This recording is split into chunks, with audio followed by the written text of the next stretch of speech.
and welcome back to my YouTube. So I'm here to talk to you today about a few amazing things. Firstly, I am so thrilled to be talking about the most exciting TV series ever. I've never been a Game of Thrones fan. I've never really been into TV series. I'm more of a movie person, comedies, chick flicks. But I'm never really that type of person that likes to watch TV series. I like to watch short and snappy things, and sometimes I feel like I can't commit to a whole TV series. Now, you can watch it on YouTube, and you can also download their app for free, and you can watch it on their app. I'm sat here in awe, honestly, because I obviously was recently in a play where it was a similar concept. You know, it was about the Lord, it was about God, it was about the journey, it was about relating it to daily life. And honestly, I would love to be in this. Firstly, I watched the first episode. Within the first scene, second scene, I was like, this is another level. This is another level. This is next level stuff. You know, people are watching so much trash TV.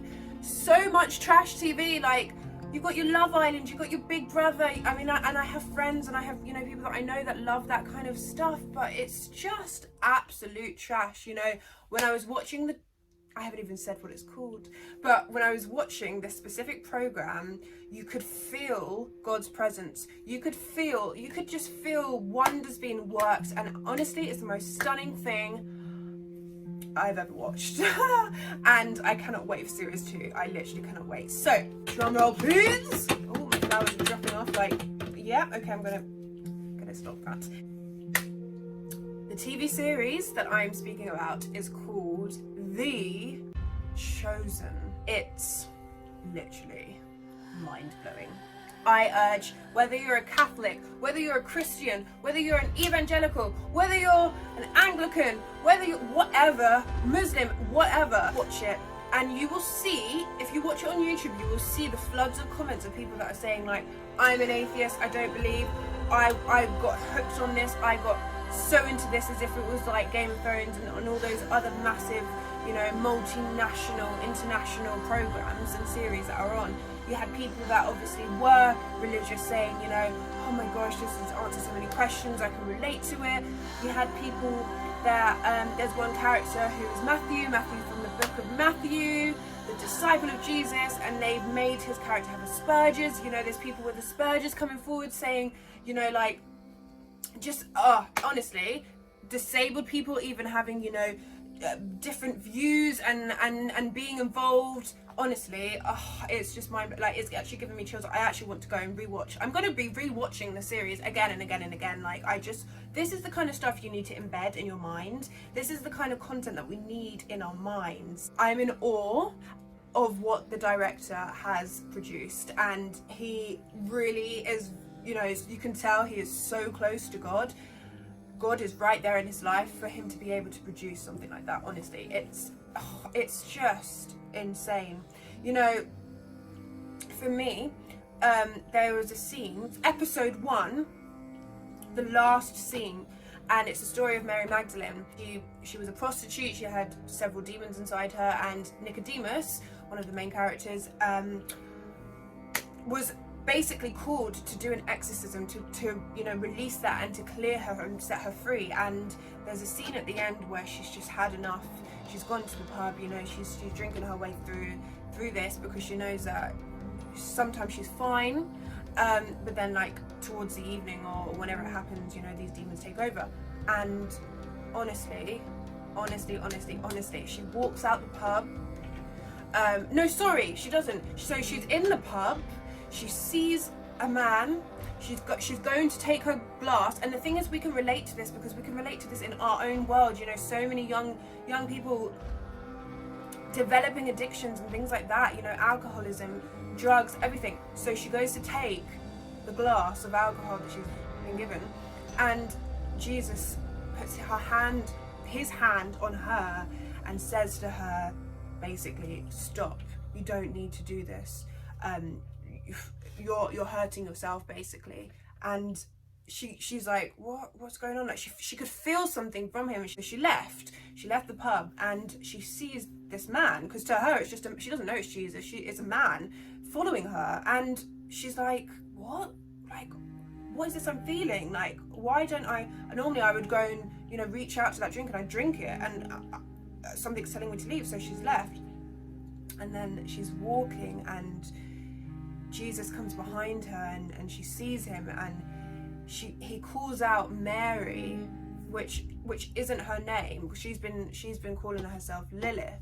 So he calls out Mary, and she just turns, and the way she looks at Jesus is just insane. And then, I won't spoil it too much, but he just does something with his hands, and you honestly feel it. I bawled my eyes out, because you can honestly relate, and you know that the way she cried and felt all of that love and joy and pure happiness and just everything that Jesus was given to her at that time, she was feeling it, and you could feel it as an audience. I could feel it. I could relate to it, and that is just one of many, you know, amazing scenes. They have the scene with the children, so many gorgeous child actors with Jesus, and like the way that he teaches to them in a different way to the adults. You then have also the famous story of the fish with Simon and Andrew, where they go and they need to get all these fish to pay off their debts. So you have Simon and Andrew, the two brothers, where they go and they're trying to pay off their debts by selling fish. And then Jesus is there on the beach teaching the disciples, and then he tells them to don't give up and go back and do it. And the way that they did that scene, you know, I watched the behind the scenes, and they were saying how like so many things were failing, like the plan that they had with the fish even failed, and then God had their back, of course, because they're doing his work. And the way they made that look, and it was insane, with all these fish pouring out onto the boat. That whole episode alone was just insane. And then just the look on Jesus' face. And then you've got the wedding at Cana, the way he changes the water into the wine. That was just insane. It's so clever. And then the way they end it, it's just you just want to grab out for more. You just want to reach out. You just want to reach out for more. And you just, I feel like I haven't even taken a breath. But it's honestly, I couldn't recommend it enough. And with my journey at the moment, you know, in my last video I was answering specific questions. I am still doing the same routine. I'm still trying to keep up with my daily prayers. I'm still trying to, you know, connect with the Lord on a more personal level, and I really do feel him working in my life so much. I want to focus more on doing YouTube content, because I feel I have, you know, sort of been doing a lot of Instagram. I've been getting a lot into my vintage, and I don't want that to take over. I've launched my new boutique, which again I don't want it to take over, but I'm very excited about it as well. I am just The Chosen came out in 2017, I think it was, and I'm only hearing about it now. I heard about it through my mum, who heard about it through a priest in Canada, not even here, in Canada, right? I literally, like, I cannot believe how long it's taken me to watch it. But I'm so glad I have, and I've recommended it to all my drama friends. I've recommended it to Christian, non-Christian. I'm recommending it to everyone who's watching it here. Honestly, please go and watch The Chosen. It would be a dream to be in that one day. Even as an extra, I'd be honoured to be in that show, just to be a part of that, because you know the kind of prayers that are going on, you know, throughout that and within that, and they really are doing God's work. So, yes, The Chosen is just phenomenal. In terms of my path, I'm just feeling super creative still. I'm loving the vintage stuff. I want to do more of this. I want to dedicate more time to YouTube and talking about things and just uplifting people and talking about things like TV series and things that people can actually go and physically watch and you know, tune into. God has got everyone's back, and God has got so much planned for you all. God has got so much planned for all of us, and as soon as we acknowledge that, and as soon as we take that, and we just try our hardest to follow God's will, he has so much abundance. You don't understand how much he has in store for us. But yeah, so I just wanted to do a little update. Yeah, like, it's been a while, and I just want to get back into this all. But I've got a little guest to show you. She's a Shih Tzu. She's a Shih Tzu, and she's called Bibi. It's so funny because obviously my name is Phoebe, so we've got similar names, haven't we? Yeah, haven't we? But yeah, I just wanted to bring her on the camera to show you all how beautiful she is. And yeah, I honestly, like, I can't wait to get a dog because dogs are just so therapeutic and they're so lovely and so angelic, and yeah, they're just lovely. But I won't keep her on the camera too long because I can feel that she might be a bit uncomfortable. But yeah, this is my lovely dog. Well, not my dog, but you want to get down? Yeah. So I'm going to end my video with a bit of singing. So I'm just going to sing you a short song of a stunning song by Keri Jobe. It's one of my ultimate favourites. It was going around actually through a lot of UK churches, and it's called The Blessing. It really is a blessing, and I extend a blessing to everyone who's watching this because I really appreciate you've even clicked on my video and you've stayed with me this long. I absolutely love singing, and especially when I'm singing for the Lord, it's just such an incredible feeling, and I definitely need to do it a little more because I actually enjoy it. So I hope you enjoy it.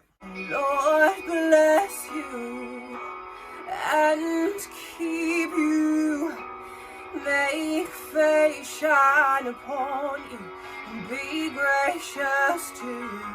The Lord turn his face toward you and give you peace.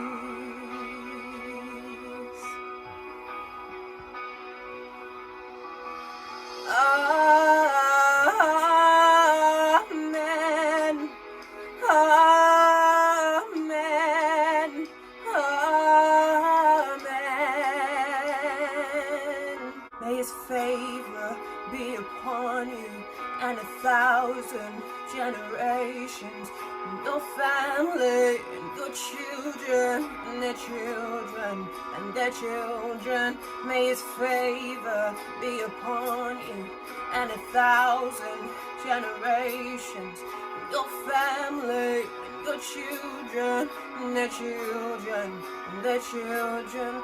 May his favor be upon you and 1,000 generations, and your family, and your children, and their children, and their children. Such a powerful song. It's a hard song to sing as well, actually, but it just means so much. You know, the word, may his favor be upon you and 1,000 generations to your family. So not just you, not just your family, but your children, and then their children, and their children, beyond generations, on and on and on generations. It's just stunning, the lyrics, and then where it's the scripture as well. So I wanted to keep it short and sweet. I didn't want to ramble on for too long, and I like to keep things short and snappy. So I hope you've enjoyed it. I will definitely be doing this a lot more, and I have some exciting t-shirts that I'm going to be featuring in my next videos. So I really do hope you've enjoyed it. I hope you've enjoyed my flowers and the dog. Have an amazing weekend. I look forward to speaking with you really soon. Yeah, blessings to you all. Love you all, and see you soon.